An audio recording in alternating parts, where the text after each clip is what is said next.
আসসালামু আলাইকুম রহমতুল্লাহি বারাকাতুহু। আশা করি আপনারা সকলে ভালো আছেন। আপনারা যারা ভিডিওটা দেখতেছেন তাদেরকে জানাই অসংখ্য ধন্যবাদ। তো প্রিয় রাজুর সাথে থাকার জন্য।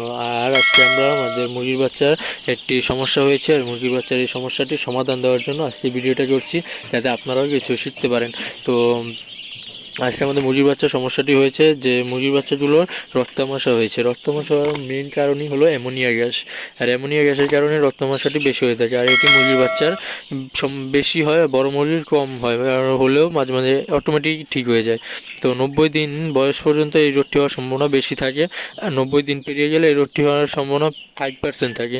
তো তাই আপনারা যারা মুরগির বাচ্চা বোর্ডিং করছেন তাদেরকে এটি সতর্কমূলক কথা বলছি। তারা আপনারা মুরগির বাচ্চা শীতে এরকমভাবে ঢাকবেন যাতে ভিতরে ঠান্ডা বাতাস না যায়, কিন্তু আবার এরকমভাবে ঢেকেন না যাতে ভিতরে অ্যামোনিয়া গ্যাস জন্ম হয়। আমার ভিতর মুরগির বাচ্চার এই বোর্ডিংয়ের ভিতরে অ্যামোনিয়া গ্যাস জন্মানোর কারণেই এই রক্তমাশিটি হয়েছে। আর অল্প জায়গায় বেশি বাচ্চা ছিল, তার জন্য এই রোগটি হয়ে থাকে। উম, তো আপনারা যারা এই রোগটির সম্ভাবনা হয়েছে বা যারা মুরগি পালন করেন এই রোগটি যাতে না হয়, এর জন্য আপনারা এই ব্যবস্থাগুলো গ্রহণ করবেন।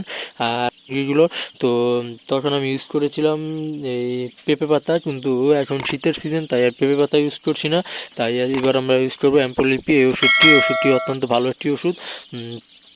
তো এই ওষুধটি 1 গ্রাম 1 লিটার পানিতে আমি বর্তমানে দিব, কারণ মুরগিগুলোর খুবই সিরিয়াস অবস্থা। আর যারা মেডিসিন ইউজ করতে চাচ্ছেন না তারা আপনারা পেঁপে পাতা ইউজ করতে পারেন। পেঁপে পাতার মাধ্যমেও মুরগির এই চুনা পায়খানা, রক্ত আমাশা প্লাস এমনি আমাশা, এগুলো সবটি রোগ নিরাময় হয়। তো ভিডিওটা এখন পর্যন্ত যারা দেখছেন তাদের জানাই অসংখ্য ধন্যবাদ। আর চ্যানেলটা যারা এখন পর্যন্ত সাবস্ক্রাইব করেনি তারা চ্যানেলটা সাবস্ক্রাইব করে পাশে থাকা বেল আইকনটি অন করে দিবেন, যাতে নিত্য নতুন ভিডিও সবার আগে আপনার কাছে পৌঁছে যায়। তো আজকে এই পর্যন্ত বিদায়। আসসালামু আলাইকুম রহমতুল্লাহি।